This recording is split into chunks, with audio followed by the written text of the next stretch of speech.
Hi everyone, Dana here again with more Tuesday tips for leaders of volunteers. This week is Earth Day, and Earth Day is every day, as the bumper sticker says.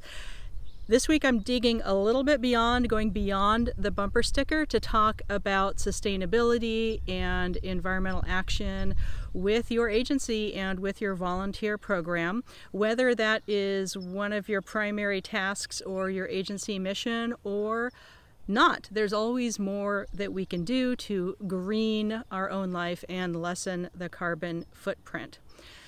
Now, the main thing that we never want to waste is our volunteers' time. So we never want to waste time. But when we're talking about reducing a carbon footprint, mitigating climate change, doing whatever we can in our own area, it's good to keep in mind that the action items of diversity, equity, inclusion, access, and justice also overlap with conservation values.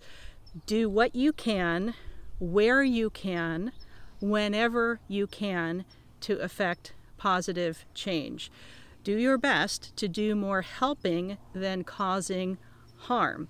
Now, not just for Earth Day events or having a fun thing outside on public lands like where I am now, not just kind of doing environmentally friendly events or raising awareness, but I want to empower all of you to understand that you have the most headcount probably of any other department in your agency, and being in charge and being a leader among such a large group of people, of volunteers and volunteer departments, means that you may be able to affect some changes in your program that shift the culture or shift the policies, especially around sustainability and greening within your organization.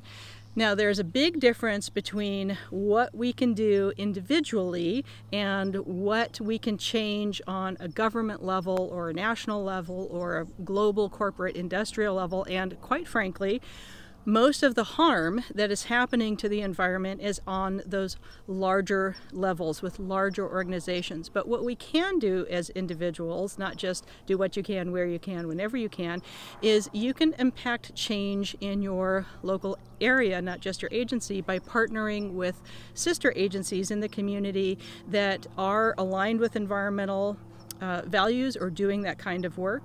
And when you are arranging for volunteer events or producing events, keep this hybrid model in mind. It's actually a great reduction in carbon footprint and emissions of greenhouse gases in the last couple of years of the pandemic. A rare silver lining to this tragic event is that we traveled a lot less, and that used a lot less fossil fuel. So kind of continuing as much as you can hybrid roles, remote work, hybrid conferences. I know we all miss each other. I really miss seeing my friends and colleagues in person, but I'm still not traveling in person to conferences for at least the rest of 2022 and maybe beyond, not just because of pandemic concerns, but also because that just lessens my personal carbon footprint to travel as little as possible.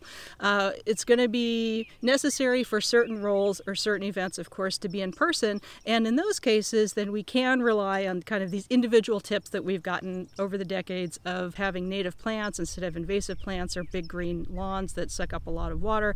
So any kind of conservation that you can do individually using compostable items, if you're having a big volunteer event, going away from using single-use plastics, using things with less packaging, whatever you can do on your team level, on your individual level, that's all great. Every little bit counts. And we can also have conversations up the food chain in our agency about where are the retirement funds for the agency investing. Are they investing in fossil fuels or other industries that are harming the environment or accelerating climate change?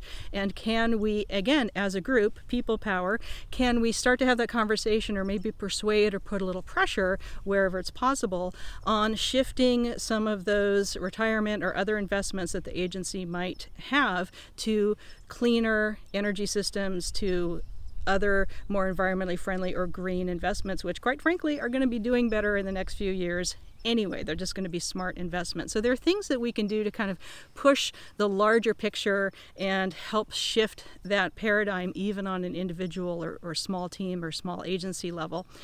We also want to support open space as it is and urban greenery.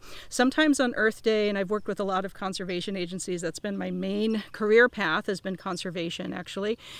But a lot of corporations or even nonprofit agencies will do an Earth Day event that's called greenwashing. It's not really helping. In fact, it might actually be making things a little bit worse. So if you're with an agency or a company, or you have a corporation asking to do a tree planting and that's not within your purview and you want to direct them to an agency that does that kind of thing, just, do a little due diligence, because it really depends on, if you're doing urban greenery, what's getting planted and where. So kind of leaving that to some experts. And again, just creating some community connections and some relationships with agencies that are doing that work, and making sure that you're not sending your team on a team building to something that's just not really doing any good, or planting an invasive non-native plant in an area it shouldn't be just because it's a plant. Not all plants are created equal, so that's something to keep in mind if you're setting up that kind of project. In general, we want to help do whatever we can to increase urban greenery, because that also increases our comfort and decreases energy levels. So when there's a lot of pavement in a metropolitan urban area, that creates a heat vortex, a heat effect, where we use more energy for air conditioners in our homes and in our cars, and it can create heat events that create health problems for people. If we have even just a little bit of the correct kind of trees or plants in meridians and in our own neighborhoods, then that can actually lower that urban heat index and decrease our overall energy use. So again, another way that you as an individual, or even a team or an agency, might have a bigger ripple effect and model some really great green and sustainable practices that other agencies or other teams within your agency, if it's a big organization, can start to copy and do themselves. And that's how we create change, is that little ripple at a time. Diversity, equity, inclusion, access, and justice overlap with environmentalism quite a lot. It's very intersectional. So if you start to think about how is your mission intersecting with any of those ideals and intersecting with green and sustainable things, you might have an expert in this already in your talent pool, especially among your volunteer talent pool, even if that's not related to the job that they're doing with your agency.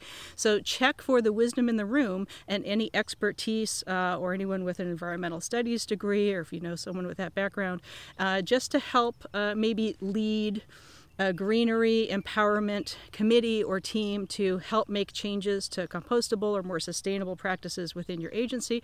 And that's just a really fun project for a volunteer or a mix of volunteers and paid employees to do as a project and integrate as a team even more and create some good. We're all in this together, and it takes all of us to do the job that's ahead to help mitigate climate change, to impact food resources locally, water resources locally and in our region.